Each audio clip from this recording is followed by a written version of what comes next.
안녕하세요, 키즈플레이입니다. 오늘은 키즈카페 창업 가능한 건물 용도에 대해서 설명드리려고 합니다. 많은 분들이 뭐 아무 건물이나 다 키즈카페에 들어갈 수 있지라고 생각하지만 그렇지 않고요. 뭐 알면 알수록 복잡하고 까다롭습니다. 그래서 꼭 전문가의 상담을 받을 필요가 있고요. 뭐 컨설팅을 받든 상담을 받든 이제 뭐 일반 인테리어 업자들이 뭐 다 알아요 하고서는 나중에 엄청난 문제가 생기는 경우가 많으니까요. 꼭 경험이 많은 분들과 상의를 하신 후에 진행하시길 바랍니다. 키즈카페는 기타 이용 시설업에 해당되고요. 이 업종입니다. 법령에 정해져 있어요. 기타 이용 시설업은 500제곱 151평 이하는 이종 근린생활시설에, 500제곱 151평 이상은 운동시설에 들어가야 된다고 되어 있습니다. 즉 내가 250평, 예를 들면 250평 하고 싶은데 근린생활시설에 못 들어가요. 그럼 근린생활시설과 운동시설이 뭐냐? 우리나라에 있는 모든 건물은 용도가 정해져 있어요. 건물마다 용도가. 일반 뭐 아파트도 용도고 뭐 주택도 용도겠지만 일반 상가들도 모두 각 상가마다 건물의 용도가 정해져 있습니다. 다음은 이제 우리나라 용도 정해져 있는 표를 어떤 분이 올리신 걸 제가 이제 퍼왔고요. 무단으로 퍼왔습니다. 무단으로 봤고요. 이런 말 하면 안 되나? 이렇게 모든 시설마다, 아니 모든 건물마다 건물 고유의 용도가 있고요. 요건 저희가 알 필요가 없는 거고, 요것도 할 필요 없고, 요것도 할 필요 없고, 요것도 할 필요 없고, 요것도 할 필요 없고, 요것도 할 필요 없습니다. 우리가 점포 개발하러 돌아다니면서 가장 많이 볼 수 있는 게 아마 요 근린생활 시설이고요. 그 다음 많이 볼 수 있는 게 요 판매 시설입니다. 판매 시설은 뭐 대형 마트나 백화점, 뭐 아울렛, 뭐 이런 게 판매 시설이거든요. 뭐 운동시설도 그런 형태에 들어가고요. 가끔 뭐 의료시설이 있긴 있는데 이건 뭐 거의 못 보실 거고요. 요 두 가지 형태입니다. 키즈카페는 아까 말씀드렸던 대로 요 2종 근생에 들어갈 수 있고요. 그 다음에 요 운동시설에 들어갈 수 있습니다.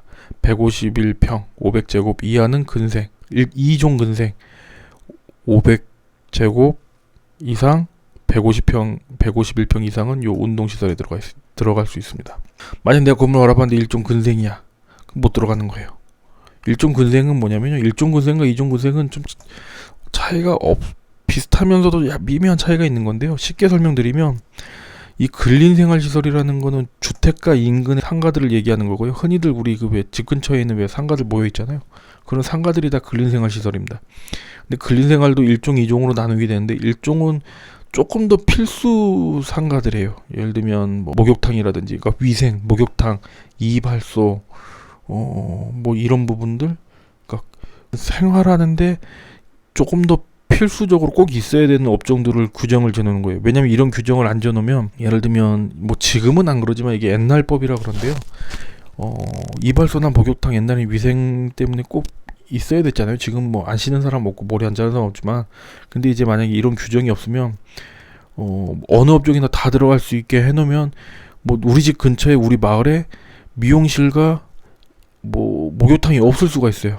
왜냐하면 들어갈 만한 자리 전부 뭐 옷가게든 뭐 병원이든 약국이든 음식점이 다 들어가 버리면 이제 미용실이 없을 수도 있고 약국이 없을 수도 있고 이럴 수가 있잖아요. 그래서 나라에서 정해놨습니다. 그래도 요 건물은 그래도 필수, 요 생활시설이 들어올 수 있다. 요 2종 근생은 학원, 뭐 요런 것들이 들어올 수 있다. 그렇게 해서 각 종마다 이렇게 나눠놨어요. 그래서 상가 전반적으로 이런 것들을 좀 비율적으로 배치를 해서 골고루 업종들이 들어올 수 있게끔 나라에서 이제 용도를 제한을 해놨습니다. 이게 좀 어려워요. 저도 사실 뭐 10년 넘게 하다 보니까 이제 조금씩 이해를 하는 거지, 뭐 처음 들으면 어려울 수 있습니다. 그래서 그냥 쉽게 생각하면 2종 근생 건물만 찾으시면 돼요. 아니면 운동시설 건물만 찾으시던 거예요. 근데 이제 건물을 찾았는데 정말 마음에 드는데 나는 500제곱 151평 이상 하고 싶은데 용도가 근린생활 시설이야. 그럼 못 하잖아요. 500제곱 이하만 할 수 있으니까 종 상향을 할 수가 있는데요. 뭐 쉽지는 않습니다. 일단 건물주 동의가 있어야 되고요. 건물주 동의가 있다고 다 되는 건 아니고요. 그 허가를 받아야 됩니다. 나라에. 그리고 일정 비용이 들어요. 건축사 통해서 이제 진행을 해야 되기 때문에 평당 얼마 뭐 이렇게 진행하는데, 뭐 조금 나오면 1, 200 많이 나오면 몇백 정도 나올 거예요. 이제 그렇게 허가를 받는데, 문제는 뭐 허가만 신청서만 내면 되냐? 아닙니다. 최초에 그 건물을 지을 때는, 건물 지었을 때 그 종에 맞는 시설들이 되어 있는데요. 이건 대략적인 걸 말씀드리는 거예요. 가장 큰 문제가 이제 주차 대수. 예를 들면 이 영업시설군의 운동시설은 건물 연면적당 뭐 100평당 한 대 주차 대수가 필요하다, 이렇게 규정이 되어 있고요. 이 근린생활시설은 100평당 0.7대를 충족해야 된다, 이렇게 되어 있어요. 그러면 여기는 뭐 50대 주차를 했을 거고, 여기는 똑같은 100평인데 여기는 뭐 80대, 이렇게 주차 대수를 마련해 놨단 말이에요. 근데 종하향에서 종상향을 시키려면 그거에 맞는 주차 대수를 맞춰줘야 돼요. 근데 아시겠지만 한 대도 늘리기가 어렵습니다. 서울에서 한 대 주차 대수 한 대 만들기가 어렵죠. 거기다 돈이기 때문에. 그리고 뭐 여유 공간이 있든 뭐 하든 뭐 어떻게 주차 대수가 여유가 있어서 맞았어. 그럼 이제 그 다음 문제는 장애인 시설을 해야 돼요. 1층에 장애인 전용 화장실 만들어야 되고, 장애인 전용 엘리베이터, 점자 블럭, 그리고 주차장에 장애인 전용 주차장, 이런 걸로 다 갖춰줘야 돼요. 그래야지만 종상향이 됩니다. 불가능하겠죠. 근데 제가 이걸 굳이 왜 말씀을 드리냐, 불가능한 걸 왜 굳이 이야기를 하냐 말씀을 드리면, 가끔 요 영업시설군으로 이제 허가를 받아서 용도가 판매시설이나 운동시설로 돼 있는데, 그전 임차인이 뭐 학원을 한다든지 뭐 이 근린생활시설의 업종에 맞게끔 하려고 종하향을 해놓은 경우들이 종종 많습니다.